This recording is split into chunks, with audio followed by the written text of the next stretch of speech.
Tieši pirms 20 gadiem Rīgā notika pirmā Ziemeļvalstu filmu skate, kurā publikas vislielāko mīlestību baudīja norvēģu filmu klejotāji pēc Knuta Hamsuna romāna motīviem.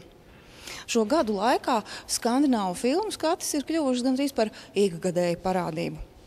Šonedēļ Rīgā skatāmas daudzas jaunas norvēģu filmas. Kāds pašlaik ir norvēģu kino un ko no tās sagaidīt? Mēs jautājām zinātājiem.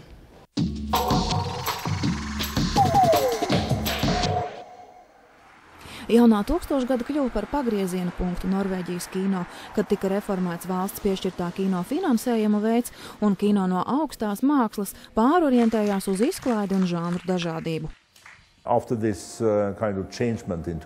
Pēc šīm pārmaiņām 2001. gadā mēs sākām veidot vairāk filmu par to pašu naudu, sākām eksperimentēt ar žanriem un izveidojām zvaigžņu sistēmu ar Akselu Heniju un citiem aktieriem un aktrisēm. Un tad arī publika atgriezās. Viņi redzēja, ka norvēģu kino nav tikai nopietna māksla, bet arī izklaide. Sevišķi jaunākajai publikai bija svarīgi redzēt sava vecuma aktierus, kas nebija saistīti ar teātriem, jo teātris bija kino biedrs. Briesmīgi skatīties uz aktieriem, kuri uz ekrāna spēlē tāpat kā teātrī, šausmīgi pārspīlējot. Tas aizgāja tik tālu, ka publika pameta zāles un vairs negribēja skatīties norvēģu filmas, bet pēdējos gados skatītāji ir atgriezušies. Filma Galvu mednieki, kura skatām programmā Rīgā, ir viens no pēdējiem norvēģu starptautisko komerc panākumu veiksmes stāstiem, kas atšķirībā no dāņu kino pasaulē joprojām ir maz pazīstams.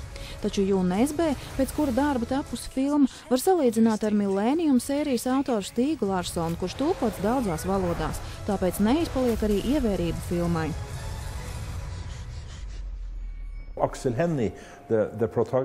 Akselu Heniju, kurš spēlē galveno lomu Galvu medniekos un piedalās arī Maksā Manusā, droši vien atklās Holivuda.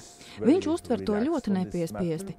Pārdošanas aģente, kura nesen apmeklēja Oslo, teica, ka viņš varētu kļūt par nākamo Matsu Mikkelsenu starptautiskajā arēnā. Aksels Henijs ir ļoti īpašs aktieris, jo visus trikus izpilda pats. Viņš ir aktieris viss vienām. Salīdzinot ar Holivudu, tā ir mazbudžeta filma, un viņi tajā dara visādas skarbas lietas, kas ir arī ļoti izklaidējošas un acī tīkamas. Norvēģi godam attaisnojuši savu Troļu zemes iesauku, iekļaujot programmā arī šausmu filmu Troļu mednieki, uz kuras piemēra lieliski redzamas arī klasiskākās norvēģu kino īpatnības. Mēs esam mazliet līdzīgi somiem. Mēs daudz nerunājam, bet humors ir paslēpts pašā stāstā. Mums patīk eksperimentēt ar stāstījumu veidu. Jauni cilvēki meklē dzīves jēgu. Tā ir tipiska norvēģu filmas tēma. Gadu gaitā mēs esam izkopuši ainavu kā vēstījumu, metaforu vai dramatisku instrumentu. Atšķirībā no Ingmara Bergmana filmām, mūsu filmās visas filosofiskās diskusijas notiek laukā, kalnos, fjordos vai mežos. Šausmu filmas vienmēr notiek mežos vai kalnos. Jans Eriks Holsts izsaka nožēlu, ka šajos 20 gados tapusi tikai viena Norvēģijas-Latvijas kopražojuma filma Emīla Stanga Lunda Rīgas Jumpravas 1998. gadā. Un tāpat kā Latvijas, arī Norvēģijas kino izjūt labu scenāriju krīzi.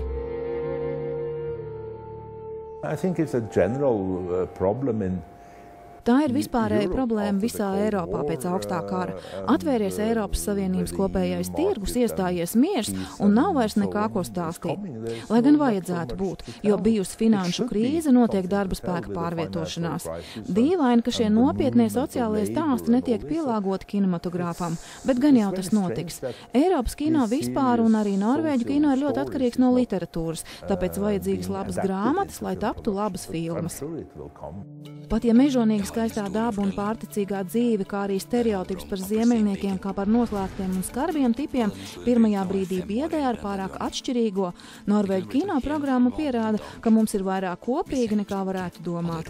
Vajag tikai vēlēšanos to atklāt. Det var da jeg så den for første gang.